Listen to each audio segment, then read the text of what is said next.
Salut à toutes et à tous, bienvenue dans ce nouveau Fit Process Show. On a un nouvel énergumène qui est parmi nous, Monsieur Pierre Demule.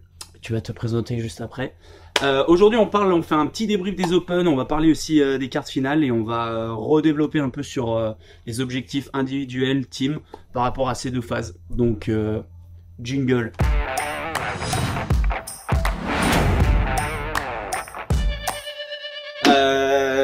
On attaque. Mon Pierrot, va falloir que tu fasses une fast presentation. J'ai pas de chrono. C'est quoi? On fait sans chrono. Tu vas essayer juste d'être rapide. Ok? L'objectif de la fast presentation, est-ce que tu connais ou pas? Non. C'est très simple. Tu dois nous répondre le plus vite possible à plusieurs questions qu'on va te poser. Et bien sûr, il faut que je retrouve mes questions. Il est en train de combler, il cherche ça. Est-ce que je vais avoir les réponses? Mais non, mais les gars, à chaque fois, je suis là à chercher mon petit truc que j'ai pas mis là. Bah voilà. Allez, c'est bon, j'y suis. Regarde, je vais faire un petit truc pour le retrouver. À chaque fois, il peut me faire avoir. Petit post-it jaune fluo. T'es prêt, mon Pierrot? Allez. Nom, prénom, âge. Pierre Desmules, 26 ans. Début dans le CrossFit. 2017. Fin 2017. Ok, ton mouvement détesté. M2. Allez, si on dire un strict HSP, on va dire. Ok, et le mouvement préféré? Snatch. Et quel sport t'as pratiqué à nous? Football. Tu mettais les grands du carme. Non, je récupérais les ballons. Ça mettait des tacs. Ça mettait des T'étais tacs. défenseur? J'étais 6. Super. Tu tirais les ballons. Ok. J'étais remplaçant, je mettais dans le filet, les ballons dans le filet. Bon allez, ça roule. Sans plus attendre, nous attaquons. Nous allons faire un petit débrief de ces Open 2024. Déjà, mon Flowfit, est-ce que tu es satisfait du fait que niveau logistique, c'était simple? Exact. Bah, tu vois, j'allais en parler dans mon bilan, mais tu m'as tendu une perche. Mais ouais, en tant que honneur, c'était quand même agréable cette année, je trouve, Par rapport à l'année dernière? par rapport à l'année dernière ou même les autres années. Il y avait toujours un WOD ou deux qui étaient complexes en mise en place et quand il y a Ouais. beaucoup de monde d'inscrits dans la box. Là, cette année, c'était assez simple. Voilà, dumbbell burpees royal. Le seul bémol qu'il peut y avoir, c'est les rameurs. T'en as pas beaucoup dans la box, mais au final, ça allait quand même, je trouve. Oui, je trouve que c'est un truc qui tombe souvent, donc Ouais, ça, donc les rameurs, t'es Ouais, obligé ouais. un peu. Non, mais je trouve que ça allait au final, c'était pas compliqué à mettre en place. Puis il suffisait d'avoir 5 mètres carrés pour faire ton WOD, ça suffisait. Et le dernier, bah, un peu pareil, hein, il y avait ta barre traction, ta barre de thruster. Très simple. Petite ligne à tirer, histoire de pas avoir la Tranquille. barre sous, mais bon, Ouais. c'est vraiment pour les meilleurs, quoi. Ouais, Qui avaient déjà la exactement. distance, sinon t'étais content de marcher jusqu'à ta barre tranquillement. Ouais, exactement.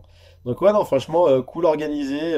Moi, je sais pas si on va parler WOD par WOD, mais de manière générale, j'ai bien aimé la prog. Je trouve que c'était à la fois accessible pour tout le monde, et aussi le dernier qui a mis un petit coup de rappel qu'il y avait quand même quelques barres un peu plus lourdes et quelques techniques à maîtriser si on veut avancer un peu plus loin. Donc c'est cool. Ok. Bonne année, je trouve. Ah, tu vois, on va reprendre votre parole et puis on va demander aussi un petit peu à Pierre ce que t'en as pensé. Toi, ça fait combien de fois que tu fais les Open? Il y a 2 ans, j'ai pas fait. T'as fait une impasse. J'ai fait une impasse. Pourquoi t'avais pas fait? Parce qu'il y avait deadlift burpees. Non, je rigole. Non, je sais même plus pourquoi j'avais pas fait. Je pense que j'étais pas Pas dans du un tout mood. dans le mood Pas dans pour faire le les Open. Du coup, j'ai pas été. Ah, les Open, ça j'ai sert pas à été rien. porté dans le. Les Open, ça sert à rien. Ouais. Donner $20 comme ça pour enrichir le CrossFit. Et non, je dirais que c'est la 5e. Ouais, 5e. Je crois que c'est 5. Ah, ça commence à faire. Hein. 17. Toi, mon Fluffy? 18, 19, 20, c'est ça. Bah, Toi, t'as dépassé les 10, tu comptes plus. Ouais, 11, 12. T'es 12, cette ouais. année, hein, 12. Ah, 12, ça commence à faire. Hein. Ouais. Je trouve que c'est 8. Ah, ça c'est commence à être pas mal. Ah, ça Mm. commence à avoir un peu d'expérience. 2017, t'es vrai 17. Ouais, 2017, à CrossFit Mirage, je crois, on les avait fait ensemble. Non, bah du coup, ça doit faire 7 alors, parce que 8, il y a une année que j'ai pas fait. Ou 6 alors. C'est 2010. Ouais. 7. Ah non, non, Sept. on va y arriver. On n'est pas très fort en maths. hein. Non, ça fait 7, c'est ça. Pour reprendre un peu le 24.1, les meilleurs scores, donc chez les gars, c'est Colton Martins qui l'a fait. Un profil hyper grand, hyper large. Non, c'est Colton Martins, c'est un petit peu on va pas dire le poids plume parce que je pense qu'il est quand même lourd. Ouais, Mais par contre, il est petit et du coup, automatiquement, bah, dès qu'il fait des dumbbell snatch et des burpees, ça bouge très vite, quoi. Donc 5,19 pour Colton Martins. Et chez les filles, on a 5,39. C'est une Suisse qui a fait, donc c'est Myriam von Roch.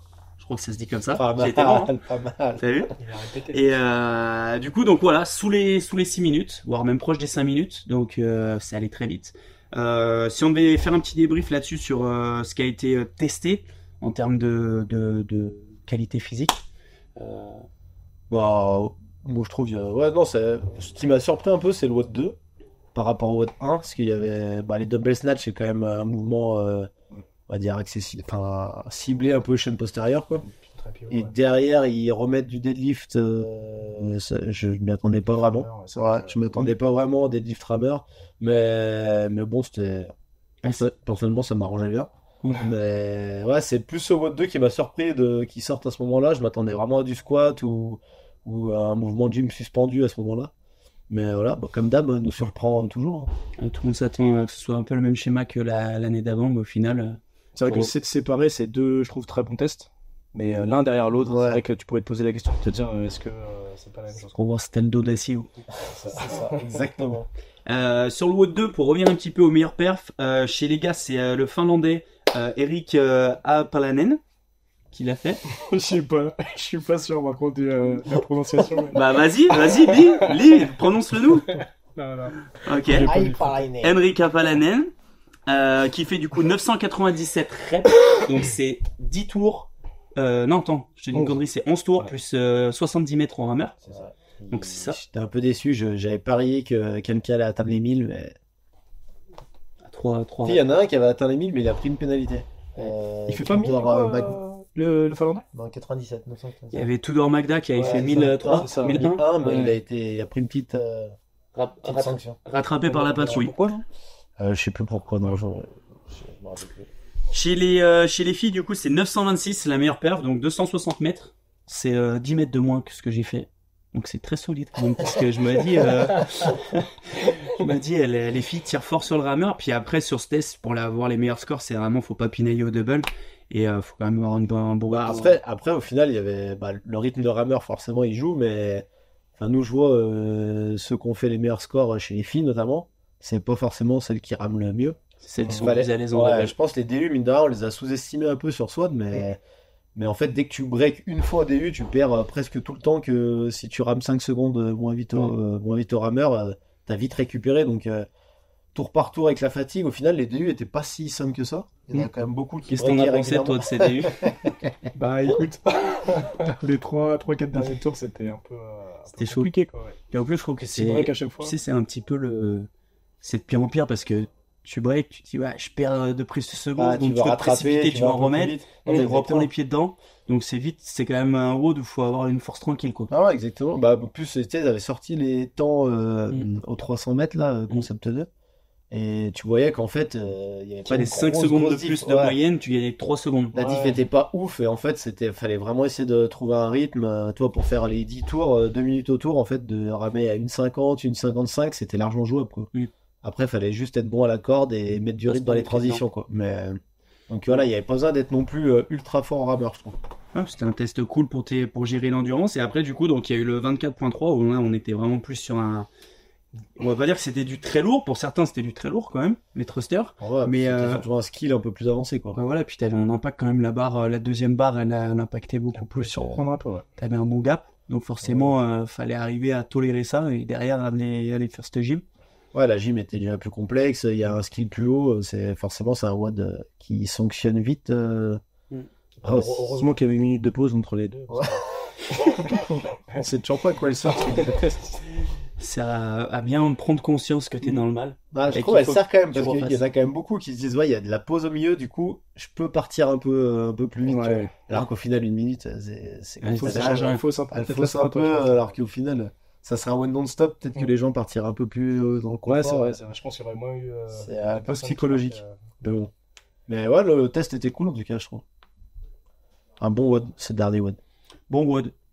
Même en termes d'orga, comme tu avais dit. Bon, facile, hein, une barre traction, une barre d'haltéro, c'est assez easy à mettre en place. Qu'est-ce que vous avez pensé du coup de l'expérience un petit peu, l'ambiance générale dans les Open? Moi, je sais pas vous, mais personnellement, je trouve qu'au fur et à mesure des années, déjà, il y a toujours un petit peu des changements. Et je sens que chez les adhérents, c'est quand même souvent un peu plus dur à faire adhérer, quoi. Il y en a beaucoup qui en fait, ont pas envie de se prêter au jeu, quoi. Toi qui une année a fait l'impasse, comment tu le ressens, ça? De pas participer, de pas s'inscrire, de pas faire le truc. Après, moi, vraiment, l'année où j'ai fait l'impasse, j'étais vraiment pas enfin, j'étais pas trop rattaché, on va dire, à une communauté dans une box, on va dire. Ouais. Parce que, au final, là, c'est pas pareil, tu vois. Quand par exemple, nous à Gerland, ça faisait 2 mois, 1 mois et demi en arrière où Ils en parlent, ils en pas parlent. de Ouais. faire sa propagande à chaque fois à la salle. Et puis, tu sais, vu qu'il y a beaucoup de monde, Ouais. même ici, ça a été un peu la même chose. Donc, du coup, c'est pas du tout le même engouement. Je pense que la box dans laquelle j'étais l'année où j'ai pas fait, il y avait pas ce truc où on se disait, on forçait, on force. Ouais. On disait aux gens, ouais, inscrivez-vous aux Open, inscrivez-vous aux Open. Je pense que ça dépend vraiment des box où t'es. Oui, ça Des fois, il va y dépend avoir le vraiment truc, il va y avoir le de- feeling, et puis. Ouais, clairement, Des fois, ça dépend du honneur. Hein. Si le honneur il est à fond dedans et qu'il veut que ses adhérents s'inscrivent, bah, je Ouais. pense t'en parles, tu joues le jeu, tu fais un peu la propagande du truc. Forcément, ça met une émulation dans la box et tout le monde est au taquet. Tu vois. Après, si l'honneur il en parle pas, On va c'est se sûr que faire les un- adhérents ils vont pas, ça sera tout seul. Enfin, Comment vous le... Tu vois, ça peut être intéressant, là, peut-être les personnes qui regardent la vidéo ou qui écoutent ça sur Spotify en podcast. D'ailleurs, je vous invite, si vous suivez pas la chaîne aussi sur Spotify, à aller suivre un peu le contenu si vous voulez pas forcément regarder la vidéo et juste l'écouter comme ça. Comment vous vendriez les Open à quelqu'un qui connaît pas du tout le CrossFit et qui a à ce côté-là? Parce que je me dis, c'est souvent les gens dans la salle, en fait, ils savent pas le vendre. Tu vois, ils savent pas en fait à quoi ça sert vraiment, pourquoi se challenger comme ça alors qu'en fait ils pourraient aller le faire à une compète du coin. Qu'est-ce qu'il y a de plus et de différent qu'une compète physique qui peut avoir lieu à côté de chez toi? Qu'est-ce que ça permet? Comment bon, tu après, moi je le vois pas forcément, enfin, je le vois pas forcément comme une compète, tu vois, déjà. C'est plus un test de ton fitness à un instant T. Et après, bon, en fonction de tes ressentis, tu te challenges plus. On a tous, bah, il y en a eu des premiers muscle-up, des premiers chest, des DU qui passent d'affilée alors que d'habitude ça passe pas. Enfin voilà, je pense que c'est un challenge pendant un WOD par semaine, pendant 3 semaines. Les gens se testent, il y en a ils sont déçus, il y en a ils sont contents. Chaque semaine ça peut varier. Et à la fin, tu fais un peu un point et ça te conditionne un peu sur toi, sortie des Open, où nous on est dans les cours. Je sais pas si toi tu le ressens, mais ou même toi, Pierre, quand tu coaches, mais je trouve les gens ils se disent ah bah le 22,5 à la dumbbell, je vais essayer de me rapprocher maintenant parce que j'en ai chié. Enfin tu vois, en fait ça met un petit challenge automatique et les gens bah, se remettent à l'entraînement un peu plus, se remettent un petit objectif. ça permet en gros de mettre un niveau standard et les gens se Ça, disent c'est un ok, test, hein. est-ce que j'atteins ce niveau où je suis encore en dessous ou est-ce que maintenant je peux toujours aller un peu chercher le niveau RX et peut-être passer au-dessus? Ouais, Ça, en c'est gros, clairement, ça met c'est une, ça. Ça met une petite target target, annuelle. exactement. C'est Après, ça. après, moi en tant que coach, je suis quand même assez souvent dans les cours, je calme un peu parce qu'il y a les, tu sais, post-open, tout le monde a envie de mettre 22,5 alors que s'il met 22,5 chaque semaine, c'est sûr et certain qu'il ira pas aux open d'après. Il va se blesser avant, tu vois. Donc et après, il faut juste raisonner, mais je trouve dans la démarche, c'est quand même bien que les gens, ça les motive et à avancer et progresser, quoi. Après, le coach, il a son rôle pour calmer un peu toutes les ardeurs. Je sais pas si t'avais un truc à Ouais, ajouter. non, je suis complètement d'accord. Généralement, tu vois, c'est justement cette phrase-là qui fait que ça bloque un peu les adhérents, c'est d'employer le mot compète. Mm. Et c'est ça qui va bloquer et qui vont se dire, ah, je veux pas faire de la compète. Faut pas le Parce vendre que comme une compète, t'as la faut- comparaison, faut se dire que, comme tu disais, c'est un test. Et c'est bien, tu vois, toute l'année, tu t'entraînes et de savoir un peu, d'avoir une date dans l'année où tu vas pouvoir tester et voir où t'en es. C'est intéressant, tu vois, ceux qui font du basket ou du foot, tous les week-ends, ils ont des Ouais, matchs, c'est des ils savent où ils en sont. Nous, on n'a pas ça, à part s'inscrire dans une compète. Mais là, c'est beaucoup plus simple que d'aller faire une compète. Bah, tu vois, je veux rebondir sur un truc qu'on n'a pas dit, mais souvent j'ai enfin, les adhérents qui débutent et qui justement se demandent ce que c'est, en quoi ça consiste. J'aime bien leur dire aussi qu'il y a ce côté où tu vas avoir des standards, tu vas avoir un truc précis où il y a quelqu'un qui va compter tes reps. Donc déjà, tu te détaches un peu de ça. Et par contre, tu es obligé de bien bouger. Tu vois, tu sais, il y a ce truc-là où des fois dans le WOD, t'en as un, il va faire 2-3 wall balls où il est pas en squat complet. Tu vas lui dire, fais gaffe à ton squat, machin. Mais en soi, il n'y a pas vraiment on peut pas dire sanction, mais de rigueur Ouais, ouais, carrément. sur chaque rep. Là, tu es obligé sur chaque rep d'avoir vraiment un standard un petit peu précis et ça te pousse un peu à connaître mieux le mouvement. Parce que la personne qui se dit ah ouais, mais en fait, je me rends compte que d'habitude, mes squats, je fais jamais un vrai squat. Là, après, elle va percuter sur la suite de son Ouais, tu vois. carrément. Non, J'aime c'est bien vrai. aussi un peu ce côté que C'est ça. vrai qu'il y a ce côté un peu bouger un peu mieux et faire gaffe un peu aux détails de chaque mouvement. Ouais, c'est vrai que c'est pas mal là-dessus aussi. On va passer du coup sur la suite parce que ça nous donne un petit peu le pont sur l'intérêt pour les personnes en individuel qui vont avoir fait ces Open et aussi pour les teams. Donc on va d'abord parler un petit peu des individuels, mais en général donc ils prennent 25% de chaque continent, chaque région pour passer à la phase de quart qui va venir là du coup le mois prochain, mi-avril. L'idée là-dessus c'est vraiment d'aller entre guillemets de faire le premier step Et derrière, d'avoir le second step où là, on va un peu plus se challenger. Donc on va voir avec quoi il nous challenge. Moi, j'ai ressenti un truc cette année en discutant avec les compétiteurs, c'est qu'il y avait un peu pas ce dégoût, mais en gros, ils se disaient, tu vois, maintenant les 25%, j'y suis large, alors qu'avant, il fallait que je bataille pour être dans les 10%, tu sais, ça perd sa valeur. Et tu vois, il y en a, ils me disent clairement, bah non, vu que je suis pas dans les 10%, tu vois, je vais pas m'inscrire, je vais pas les faire. Comment un peu vous visualisez ça et comment vous le ressentez? Parce que il y en a d'autres, au contraire, ils vont se dire, ah, trop bien, je suis passé dans les 25, et d'autres, ils se disent, ah, bah, je suis entre les 10% et les 25%, ça vaut rien, quoi. Qu'est-ce que vous pensez? Après, c'est... Parce que juste, faut rappeler qu'avant, c'était que les 10%. Il y a eu 2-3 années où c'était les 10% de chaque région. Là, c'est passé à 25%. En gros, ça prend plus de personnes. Moi, je trouve le classement, au final, il change rien. Que tu sois... si t'es dans les 10% à la fin, bah, t'es quand même content, même s'ils en prennent 25, tu vois. Moi, je pense 10 ou 25, ça change pas grand-chose, tu vois. Je pense dans 10 ans, on s'en souviendra même pas qu'avant, on prenait que 10%, par exemple, tu vois. Je pense que c'est un truc... là, actuel, on en parle, mais... Après, ton classement, c'est ton classement, tu sais. Dans 10 ans, ils auront déjà changé 3 ou 4 fois, de toute façon. On devient 40%. Non, mais je veux dire, ça change. Enfin, moi, je trouve que ça change rien. Ce que tu regardes, c'est toi, ton classement des autres années. Est-ce que tu as évolué? Est-ce que tu baisses? C'est plus ça. Après que tu sois qualifié au quart, franchement, je suis pas sûr que pour beaucoup d'athlètes dans le CrossFit, dans le monde entier, l'objectif c'est d'aller en quart, tu vois. Je pense qu'il y a tellement de compètes maintenant dans les régions, dans chaque région, que tout le monde veut se qualifier au French, aux Alsace, ou à la compète du coin, s'inscrire pour faire une team avec des potes. Enfin, toi, je pense qu'il y a d'autres objectifs que faire l'écart.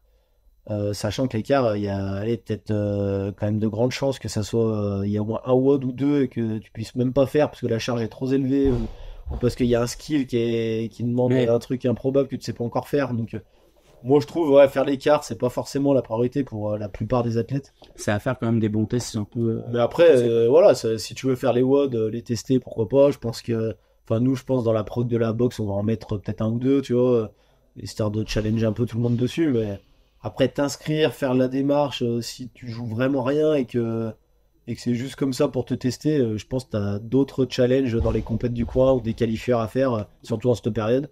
Où là, il y a les French, les Alsace, les affiliates bientôt, je crois. Je pense qu'il y a tout ce qui arrive. Donc, je pense qu'il faut mieux te concentrer là-dessus que perdre de l'énergie à faire une semaine de quart finale, à faire des WOD. Enfin, c'est juste mon avis. Ouais. Ok. Moi, de toute façon, pareil, hein, je pense qu'il y a très peu d'athlètes qui vont au final même repayer parce qu'en mine de rien, le prix d'inscription aussi, ça paraît de peur aussi. Ouais. Parce que c'est quand même assez élevé et au final, il va pas y avoir trop de changements par rapport à si c'était les Open, quoi. C'est juste 4 WOD en plus, avec plus de skill, je pense, et un petit peu plus lourd, mais du coup, c'est déjà ça peut freiner. Et après, aussi, si on regarde la difficulté des WOD de l'année dernière, par exemple, sur le WOD à 125, quasiment. Comme tu disais, ça va faire le tri. Ouais, il y a très très peu de personnes, je pense, dans des box classiques qui font pas de compète, on va dire, qui arrivaient à la faire cette barre. Donc ça peut freiner aussi, je pense, le choix des WOD, juste de s'inscrire et se dire, il y a un WOD que je vais pas faire. Je pense que ça met un peu. Après, à voir si c'est plus accessible vu qu'ils prennent plus de monde, c'est aussi la question. C'est un peu la question, ouais. Cette année, on va avoir la surprise. Ouais. C'est vrai qu'avec 25%, je pense qu'il y a des chances que des WOD soient un peu plus accessibles que quand ils prenaient que 10%. Genre, typiquement, la barre à 125, là, avec 25%, je pense que, enfin, toi, j'ai regardé un peu, nous, sur Jonas, jusqu'où ça allait les qualifier. C'est sûr qu'une barre à 125, c'est très très loin, quoi. Ouais, voilà, c'est un deadlift un peu lourd, c'est un peu ça. Donc ouais, je pense qu'ils vont peut-être modifier un peu aussi l'approche des WOD pour que ça soit un peu différent. Puis même en termes de matériel, on en parlait, mais GHD, montée de corde, ça sera, je pense, plus compliqué à mettre en place, parce que, au vu du nombre. On va voir ça, hein. J'espère. On va passer un peu à la section team.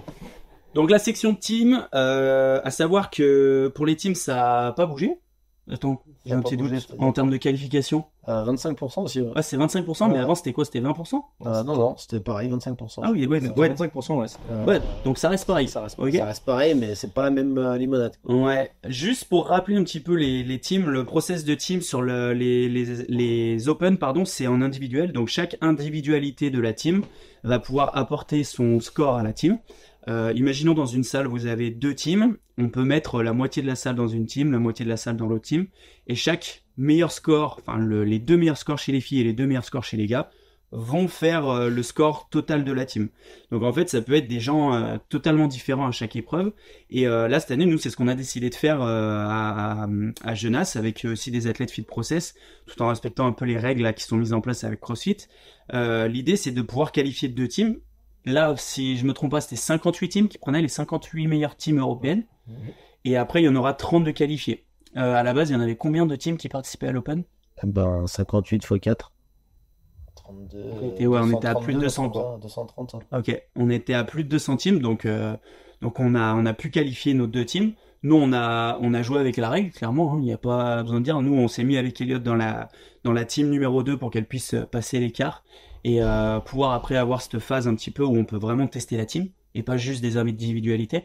Parce que ce qui se passe souvent, c'est qu'une vraie team, elle peut sauter et ne pas passer parce que tu as des individualités dans telle ou telle box qui va rapporter des points à la team, ça fait que la team a un plus gros niveau, et au final, après, au quart de finale, ils sont pas là, et du coup, la team, elle est, d'un coup, elle est plus aussi élevée, quoi. Ouais, je pense que ça juste d'expliquer un peu le fonctionnement, je pense que c'est un peu complexe, entre guillemets.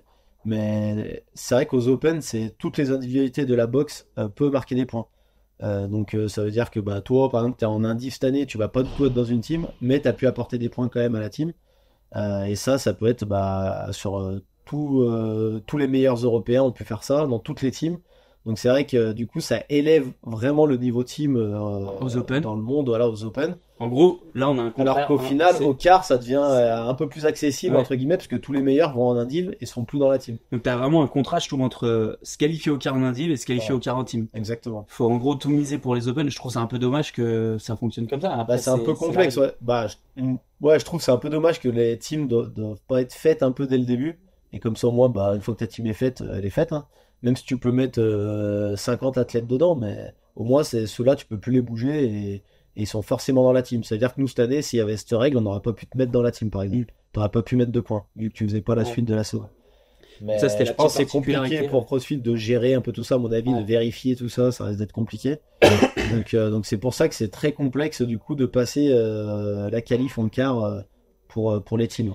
Pour revenir un petit peu ce que j'allais dire, il n'y a que 4 teams en France, c'est ça ? Ouais, que 4 teams en France qui vont aller au quart de finale. Alors que les autres années, on était au moins 8, 7-8, non ? Parce que tu vois, en semi-finale, au on moins était 6 ou 7, ouais. Au moins 6, je crois. Je dirais 6 ou 7 qui étaient qualifiés en quart, je crois. Mais ouais, c'est quand même de plus en plus complexe, avec beaucoup de teams du Nord là qui sont présents. Donc c'est très chaud. Très très chaud. Donc là, pour le process, c'est assez clair. Là, du coup, t'as rejoint la team Genasse. Ouais.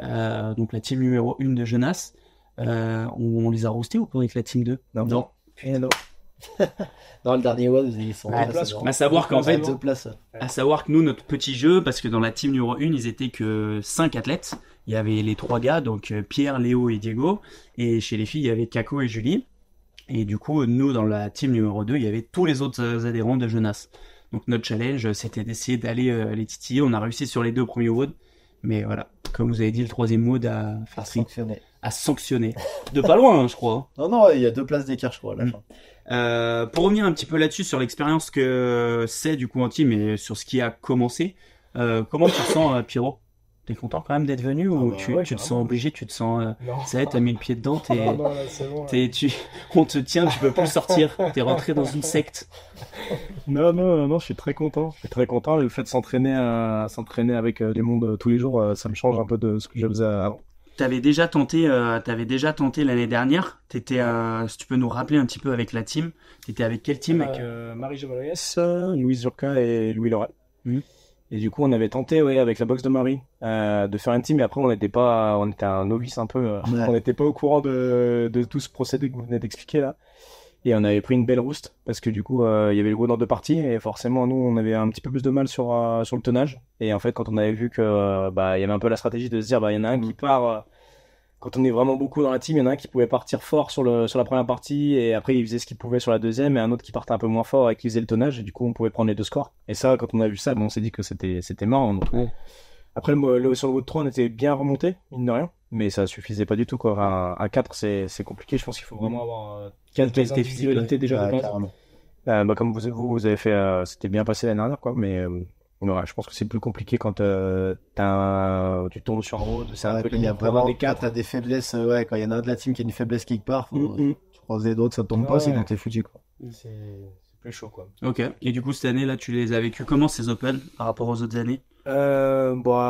C'était forcément, encore plus l'agnac, parce que tu sais que tu vas marquer des points pour la team, tu sais qu'il y a un beau projet derrière, donc ça donne forcément encore plus de... Surtout le plus fait que envie, ce plus soit à de Lyon. force. Le fait que ce soit à Lyon aussi, surtout, ça c'est ce qui booste le plus, hein, de se dire que tu peux peut-être faire pour la première fois les semis et en plus à la maison, donc ça c'est vraiment quelque chose qui donne de la force. Et puis comme je disais, le fait que tu sois un peu dans l'engouement d'une grosse team comme ça, ça te force à te sortir les doigts, quoi. Pas de rideau. Pas de ridou. Ouais, on a échappé Quand même la bonne avec nouvelle. le deuxième, Ouais. là, mais j'ai Quand même vraiment la bonne cru pour le nouvelle. deuxième, là, mais... Ah, parce qu'il faut savoir qu'après la première semaine, vous étiez 52e, je crois. Ouais, 52e après Donc la c'était fin quand de même semaine. chaud cacao, ça commence un petit peu mal. Surtout que tu sais que tu vas devoir encore cravacher après, tu sais pas ce qui tombe. Ouais, tu sais pas ce qui tombe, donc c'est toujours risqué. Donc, on avait dit, si le deuxième se lance qui tombe, on fera peut-être un rideau. Puis finalement, c'est plutôt bien passé. Bien passé. Donc, On a voilà, Julie finalement. Jules Verne qui a encore fait une Jules Verne. Exactement. Après le WOD 2, elle dit ah non mais c'est bon, on va pas y arriver, il y a un WOD rameur, c'est que du rameur. Au final c'était un WOD double, elle était à l'aise, elle a fait le meilleur score de la salle. Elle passe de meilleur score de la salle au rameur il y a 3 semaines à s'arrêter sur le rameur il y a quelques jours. Elle a failli Du Jules faire Verne. un peu aussi, ouais. J'ai Jules Verne tout craché. Ah là là. On t'embrasse, Jules. Juste, donc là vous finissez 34e avec la team 1, la team 2 finit 36e. Et je tiens à préciser que la team 2, sans les scores de Elliot et toi, Ouais. aurait été qualifié 57e. Donc ils auraient été qualifiés quand même. Alors là, par contre, vous n'aurez pas été là, je pense que ça aurait été des ridoux dans tous les sens. Là, ça aurait été un Le carnage. Wood 2, là, Là, je pense qu'ils seraient tous en mode récup, cuit des Open. Mais du coup, ils seraient quand même qualifiés, donc c'est plutôt cool aussi, je trouve. c'est quand même, positif. ça montre qu'il y a. En plus on a des adhérents. Ça serait passé aussi, ou... J'ai marqué des points, c'est vrai que j'ai marqué des points au dos. T'as mis des points au bout, on a aussi Chat, Charlotte qui fait ni la pro de compète, ni la pro de cactus, qui vient d'avoir un petit il y a un an. qui vient d'avoir un petit il y a 1 an. Ça, c'est Ouais. fort, hein. Un peu plus, ouais. Et ouais, qui a fait le deuxième meilleur score dans la Mais team du coup, 2 c'est chez c'est NSL. bien aussi pour ça, au final. Parce c'est qu'on incroyable. on parlait que du défaut du système un peu d'avoir plusieurs scores, mais c'est aussi bien parce que du coup, des adhérents lambda peuvent mettre des points pour la team. Ouais, c'est exactement. gratuit, en gros, quoi. Ouais, je trouve ça énorme. Ça, c'est le côté Je positif. trouve ça énorme. Donc c'était vraiment quelque chose de bien. J'ai hâte de voir un peu pour la suite. Je sais pas si vous avez un petit truc à ajouter un peu sur tout ce process un petit peu là de Open K. Juste rajouter un peu sur la team un peu fit process un peu plus large, toi, pas Mm. juste sur les teams qui étaient à Genasse. Oui, c'est vrai. Petit Euh, point un peu sur les perfs parce qu'on a du coup chez les gars Valentin Rochas qui a vraiment fait des bons trucs, Ouais, qui termine Qui- 10e français. c'est ça, et qui 10e français ou un peu mieux, non? Même non? En 10e, Faut 10e, ouais. Ok. Je crois qu'il termine juste devant moi. Ok. Ah, parce que moi je termine pas dans le top 10 moi. Ouais. Aïe, aïe. Oh là là, c'est honteux. Ça, c'est- Honteux. Mais ouais, non, mais c'est cool, je trouve, parce que ça montre que, bah, toi, on parlait de Chat qui suit aucune prog à part la prog de la salle, la prog classique. Valentin, lui, suit la prog compète. Mm. Donc ça montre un peu, toi, on avait déjà fait une vidéo un peu là-dessus en expliquant que Il y a pas besoin. on n'est pas obligé de s'entraîner 3 heures par jour pour performer. Après, ça dépend des objectifs de chacun, mais pour faire des compètes un peu locales ou même nationales, je pense qu'on peut performer en suivant cette prog. Donc bah, là, il l'a montré aux Open en faisant, en étant dans les meilleurs mondiaux en suivant une prog complète. Mm. Simple. Ça c'est vraiment, je trouve. Je pense que si vous n'avez pas vu le post, on peut refaire un petit point là-dessus, mais en gros, selon l'objectif qu'on a, forcément, il y a des qualités intrinsèques qu'on peut avoir déjà de base. T'arrives d'un autre sport où t'as fait du sport toute ta vie, t'as peut-être déjà plus de cardio que quelqu'un qui attaque le sport à 18 ans, tu vois. Donc je pense qu'il y a cette part-là un peu qui va aider, mais il y a aussi en fait des fois juste croire au plan, suivre le plan et Oui, et puis être en accord avec sa vie qu'on a à Ouais. côté. Hein. On va dire 95% des gens, ils ont un boulot, des gosses, une vie à côté, donc ils ont pas 3 heures par jour à le faire. Alors il y en a, ils s'entêtent à se dire non, mais faut que je vienne m'entraîner le matin une demi-heure après là. Alors que tu suis une prog compète, tu sais que tu viens 1 heure, 1h30 à la salle, tu fais ton truc à fond, tu rentres chez toi, t'as ta vie normale, et ça, c'est largement suffisant pour 95% des gens, quoi. sachant que je me faisais le parallèle l'autre jour. Tu sais, dans un sport co, c'est quand même rare de s'entraîner 5 fois par semaine quand même. Ah bah oui, non, mais c'est pour ça. Dans un C'est sport pour co, ça t'en as que- quand même qui jouent, tu vois, je prends l'exemple du rugby parce que je viens de là, mais quand ça jouait en fédéral, ça s'entraînait 2 ou 3 fois dans la semaine. C'est que quand t'es pro. Ça allait faire peut-être un petit peu de muscu avant l'entraînement et tout, et après il y avait le match le week-end, donc on va dire que ça faisait aller 4 séances semaine. Il y a que vraiment au CrossFit, on a beaucoup de qualités physiques à développer où on est là en fait tous les jours de la semaine, quoi. Ouais, Donc- bon, parce que vraiment, c'est bénéfique. Bah, c'est ce que j'allais dire. Ce que j'allais dire, c'est Donc, ouais, donc c'est pour ça, je trouve que c'est important de bien connaître son environnement autour, les contraintes qu'on a et choisir la bonne prog et pas se dire bah parce que les meilleurs au monde font 3 heures par jour, je dois faire 3 heures par jour pour performer, tu vois. Je pense qu'il y a plein de trucs des paramètres à prendre en compte extérieurs qui sont importants. Donc qu'est-ce que t'en penses, mon Pierrot? Non, moi, je suis d'accord. Enfin, je suis assez d'accord sur le. Toi qui as vu, parce que Pierre avant était avec Viking Training, donc là pour rejoindre, il suit la prog Fit Process Cactus. Je pense que t'as pu du coup voir d'autres choses. T'as toujours été avec Viking ou avant de faire Viking tu faisais autre chose? Bah, j'avais commencé avec la prog de Bergeron au tout début. Ok. J'avais dû suivre ça. Ah, c'était à Mirage? Ouais. À Mirage, ouais. J'avais fait la prog de Olsen aussi, Noah Olsen. Ouais.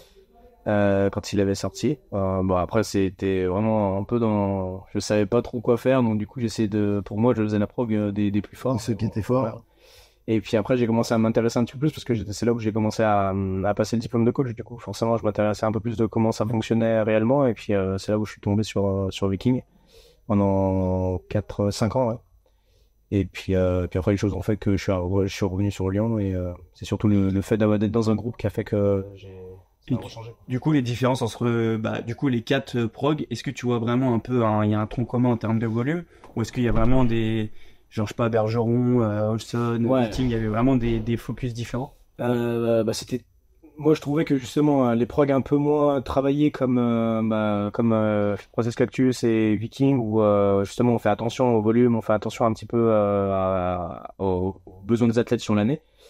Les grands progs générales comme Bergeron et je trouve qu'il y avait beaucoup plus de volume, tu vois, je le ressentais. Après, j'étais encore débutant dans le sport, donc je peux peut-être que si je reverrais encore maintenant, ça changerait, mais mon point de vue changerait. Mais je trouvais que je le voyais comme ça, il y avait beaucoup de volume.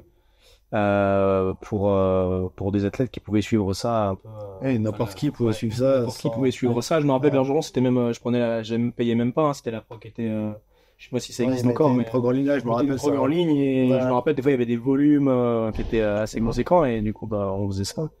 Mais c'est sûr qu'après quand tu rentres dans un process avec quelqu'un qui te suit, qui fait attention un petit peu, même bah, je prends l'exemple là où petite blessure, Ouais, on qui adapte gère, direct le volume, bah c'est quand même pas la même chose. Alors tout seul, t'aurais tendance à suivre le truc coûte que coûte. Bah, je pense que oui, quelqu'un qui a une petite inflammation ou un petit truc comme ça, il voit la prog du jour, bah il se dit pas, surtout s'il est pas coach, il se dit pas je vais adapter, il va suivre pour suivre, et c'est là où on arrive du coup à des trucs un peu moins cool quoi. Mais... Ok. Il va dire quand je suis chaud, j'ai moins mal, donc c'est bon. Ouais, c'est ça, un petit peu de crème chauffante. Au spike ball, j'ai pas mal. Il a interdit spikeball, puis oui, t'as dit. Ah, je Interdit sais, spikeball, je sais. cheville trop fragile. Ah, c'est la cheville? Ouais, Je crois que tu avais mal au genou, moi. Le kiné est passé par là, il a. Ah non, mais d'accord, c'est mieux que ça. Le kiné est il a passé regardé par la là, cheville, il a et puis, sanctionné, il a dit spikeball et football interdit. Ah, ok. Bon, voilà, t'arbitras. T'arbitras. Bah, comme ça, on suivra les vraies règles, Ouais, voilà. il y aura pas de triche. On est bon pour cet épisode. Pensez comme d'habitude à vous inscrire. N'hésitez pas à partager cet épisode à 2 ou 3 personnes de votre entourage. Ça permettra de faire grossir un petit peu le visionnage et la chaîne. Merci messieurs pour ce Fit Process Show. Et puis on se dit à la prochaine. On a un petit truc là, on termine. T'as un bail, t'es prêt? 1, 2, 3. Bye. Bye.